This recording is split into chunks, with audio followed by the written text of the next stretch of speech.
ব্রেকফাস্টে এইরকম simple easy রেসিপিতে স্যান্ডউইচ বানালে কার না ভালো লাগে।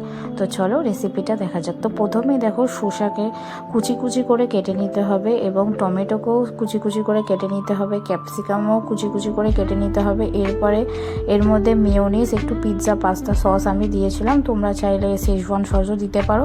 এরপর ব্ল্যাক পেপার পাউডার, তারপর এটা পিৎজা সিজনিং দিয়েছিলাম, তোমাদের থাকলে দিতে পারো, নাহলে নাও দিতে পারো। এর মধ্যে একটু নুনও দিয়েছিলাম, তো সেটা ভিডিও করতে ভুলে গেছি। এরপর দেখো এটাকে মিক্সড করে নিয়ে পাউরুটির পেছনের সাইডটাতে বাটার লাগিয়ে তার মধ্যে দেখো এই মিক্সটাকে দিয়ে দিলাম। মিক্সটাকে দিয়ে তারপরে আমি চিজ দিয়েছিলাম, তোমরা চাইলে দিতেও পারো নাও দিতে পারো। তারপরে উপরের দেখো সাইডটাতেও বাটার লাগিয়ে নিয়েছি।